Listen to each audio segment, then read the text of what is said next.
மாவீரர்களே, உங்களின் பெயர்களே எங்களுக்கு உணர்ச்சியூட்டும். உங்களின் நினைவுகளே எங்களுக்கு வீரம் ஊட்டும். உங்களுக்கு வீர வணக்கம், வீர வணக்கம்.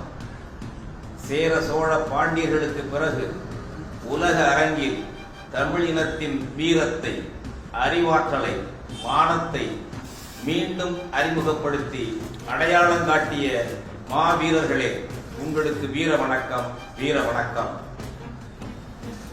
வீரம், அறிவு, அறம் மூன்றின் கொள்கலனாக விளங்கிய தமிழீழ தேசிய தலைவர் பிரபாகரனின் சொற்களை மந்திரமாக ஏற்று களமாடி தம்முயிர் விதைத்து தாயகம் காத்த மாவீரர்களே, உங்களுக்கு வீர வணக்கம், வீர வணக்கம்.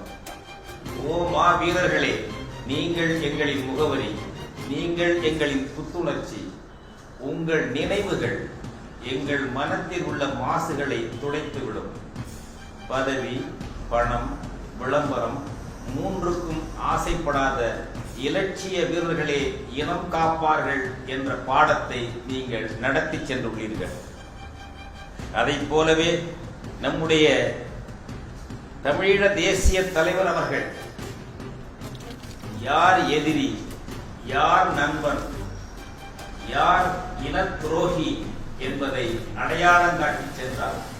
அந்த பாதையில் அந்த இலக்கணத்தை ஏற்று களமாடி ஒரு புதிய வரலாற்றை உருவாக்கி இருக்கிறீர்கள். மாவீரர்களே, உங்களுக்கு வீர வணக்கம்.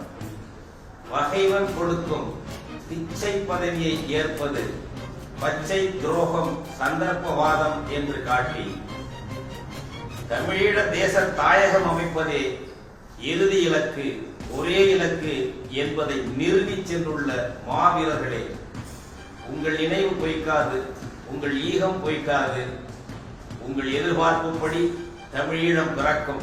உங்களுக்கு வீர வணக்கம் செலுத்தும் இந்நாளில் தமிழீழம் அடைவோம், தமிழினத்தின் உரிமைகளை மீட்போம். பணம், பதவி, விளம்பரம் மூன்றுக்கும் ஆசைப்படாத லட்சியவாதிகளாக வாழ்வோம் என்ற உறுதியை எங்களுக்கு அளிக்கிறது.